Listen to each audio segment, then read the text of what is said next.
Hello বন্ধুরা, কেমন আছো তোমরা সবাই? আশা করি তোমরা সবাই ভালো আছো আর আমরাও ভালো আছি। তো আমাদের আর একটা নতুন ব্লগে তোমাদের সবাইকে স্বাগত জানাই। আর আমাদের এলডি সুইট সিস্টার ব্লগ চ্যানেলটা তোমরা সাবস্ক্রাইব করে বেল আইকনটা বাজিয়ে আমাদের সঙ্গে থেকো। আর যারা যারা আমাদের চ্যানেলটি সাবস্ক্রাইব করোনি, প্লিজ তারা আমাদের চ্যানেলটা সাবস্ক্রাইব করে আমাদের পাশে থাকো। আর তোমাদের সাপোর্ট আমাদের খুব প্রয়োজন। তোমাদের সাপোর্ট না থাকলে আমরা কখনোই এগোতে পারবো না। তো প্লিজ আমাদের পাশে থেকো তোমরা সব সময়। তো দেখো, সকালবেলা আমি ঘুম থেকে উঠে ব্রাশ করা হয়ে গেছে। তো এবার রান্নাঘরটা একটু ক্লিন করে নিচ্ছিলাম। তো এইগুলো সব একটু ধুয়ে মুছে পরিষ্কার করে নেব। তো গ্যাসটাও একটু পরিষ্কার করে নিচ্ছি, আর এই ওভেনগুলোও পরিষ্কার করে নেব। তো এক এক করে সবই মুছে নিচ্ছিলাম, আর গ্যাসের নিচটাও মুছে নিচ্ছিলাম, যেহেতু রান্নাবান্না করলে অনেক সময় তেল মশলা তো পড়েই যায়, তার জন্য নিচটাও আমি পরিষ্কার করে নেব। তো পরিষ্কার আমার হয়েই গেছে। আর গ্যাসের ওভেনের এই ঝিকগুলো আমি মেজে নিয়েছি। তো মেজে এগুলোকে একটুখানি জল ঝরাতে দিয়েছি শুকোনোর জন্য। আর সকালবেলা আমি করব রুটি আজকে। তো তার জন্য আমি আটাটাকে মেখে নিচ্ছিলাম একটু নুন আর জল দিয়ে। তো আজকে আর রুটি করব সকালে, আর ভাতও করব। যেহেতু আমি খাবো রুটিটা, আর ভাতটাও করে রাখবো, তাহলে দুপুরবেলা একটুখানি কাজটা এগিয়ে থাকবে। তার জন্য ভাবলাম আজকে সকালবেলা রুটিটাও করব আর ভাত তরকারি কিছু একটা করে নেব।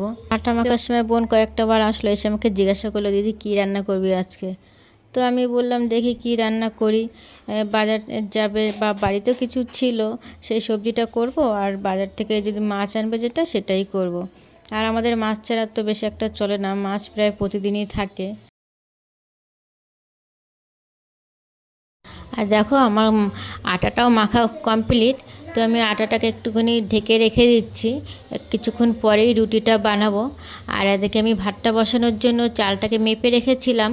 তো সেই চালটাকে এখন আমি ধুয়ে নিচ্ছি, ধুয়ে ভাতটাকে বসিয়ে দেব। তো আমার চাল ধোয়া প্রায় কমপ্লিট হয়ে গেছে। এবার আমি বসিয়ে দেবো ভাতটাকে, আর ভাতটা বসিয়ে আমি রুটিটাকে বানাবো। তার সাথে কিছু একটা সবজি করব। এবার কি সবজি করা যাক, দেখতে হবে যে কি সবজি আছে। তো সেই সবজিটা করব।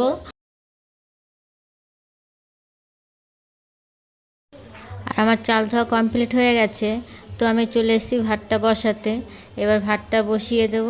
আর চালে আমি জল দিইনি, এখন আমি চালে জলটা দিয়ে দেব। তো জগের জলটা আমি চালে দিয়ে জগটাতে আবার একটুখানি জলটা ভরে নেব, আর গ্যাসটাকে ধরিয়ে দেবো। এবার ভাতটা হতে থাকুক, আর আমি আমার অন্য কাজগুলো কমপ্লিট করে নেব। তো আমি তো ভেবেছিলাম যে রুটি করব, তো পরে আমি সিদ্ধান্ত করলাম যে না, আজকে রুটি করব না, দুটো ব্রেড চেখে নেবো। মানে আর ইচ্ছে করছিল না রুটি করতে। তো এই যে আমি চাটুটা বসিয়ে দিলাম, প্যানটা, ব্রেডটা ছেঁকে নেব। আর আমি এই ব্রেডটা কী বলো তো, একটু দুধে ভিজিয়ে আর একটু সাদা তেল দিয়েছিলাম প্যানটাতে। তো সেইভাবে করেই ছেঁকে নিচ্ছি। আর এটাতে অনেক সময় ডিম ফেটিয়েও দেওয়া যায়, তো ডিমটা আমি দিই না, যে আস্তে একটা গন্ধ পাই আমি, সেই কারণে আমি ডিমটা ছাড়াই রুটিটাকে এভাবে করে ভেজে নেব ব্রেডটাকে। আর এই ব্রেডটাকে ভাবছি আমি খাবো আম দিয়ে। আমাদের বাড়িতে একটা গাছ আছে, সেই গাছটাতে এখনও আম রয়েছে। তো দেখলাম একটা আম পেকে আছে, তো ভাবলাম সেই আমটা দিয়েই তাহলে এই ব্রেডটা খাবো। আর আমটা খুব মিষ্টি, খেতেও বেশ ভালো লাগে। ব্রেডগুলো আমার প্রায় কমপ্লিট হয়ে গেছে ছেঁকে নেওয়া। এবার ব্রেডগুলোকে আমি নামিয়ে নিয়ে আমি একটু আমটা কেটে নেব। তো আমার এই দেখো হয়ে গেছে, ব্রেডগুলোকে আমি একটা প্লেটে করে নামিয়ে নিচ্ছি।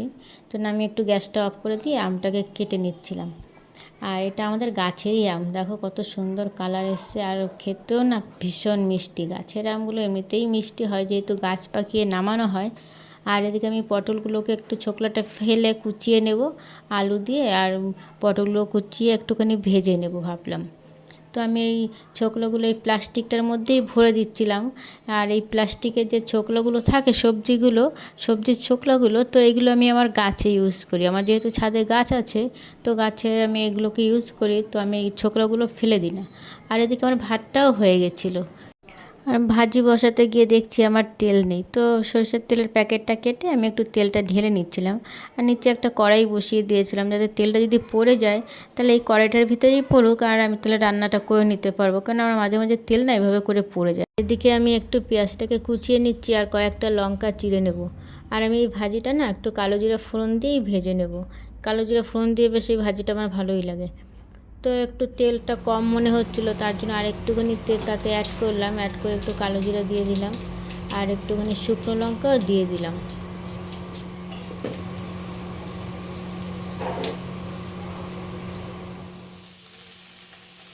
ভাজিটা এই যে বসানো আমার হয়ে গেছে।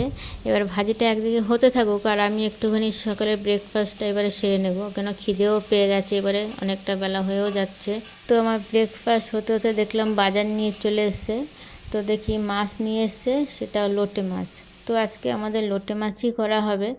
তো তারপরে আমি গিয়ে মাছটাকে কেটে নিলাম, কেটে টেটে একটুখানি জল ঝরাতে রেখে দিলাম, কারণ প্রচুর জল বেরায় লোটে মাছে।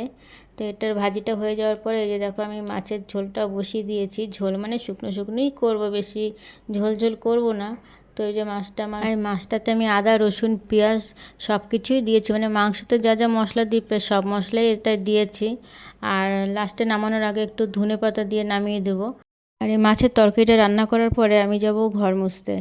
এই ঘরটা মুছে নিয়ে এসে তারপরে আমি স্নান করব। আর যেহেতু সকাল থেকে কাজ করেই যাচ্ছিলাম, আমি বিশ্রাম তো নিচ্ছিলামই না, তো তার জন্য আজকে কাজটা অনেকটা তাড়াতাড়ি হয়ে গেল। আর আমি যখন কাজ করে এসে দেখি, তখন দেখি ঘড়িতে বাজে 12টা, তার মানে অনেকটাই আমি আজকে তাড়াতাড়ি কাজ করে নিয়েছি। আর ঘরটা মোছা আমার হয়ে গেলে পরে আমি স্নানটা করে নেব। তো স্নান করে এসে তারপরে ঠাকুরের বাসনটা আমি মেজে পুজোটা দিয়ে নেব। তো ঘর মোছা আমার হয়ে গেছে, এবার আমি গিয়ে স্নানটা করে নেব। আর আমি দেখো স্নান করেও চলে এসেছি। তো স্নানটা করে এবার পুজোটা দেব। তো তার আর ভিডিওটা এখন শ্যুট করতে পারছি না।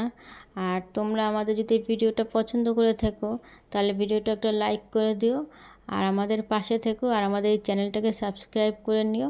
আর তোমাদের ভালোবাসা আমাদের খুবই প্রয়োজন, কারণ তোমরা না ভালোবাসলে আমরা একটুও এগোতে পারবো না। আর আমার এই ভিডিওটা এতক্ষণ দেখার জন্য তোমাদের সবাইকে ধন্যবাদ।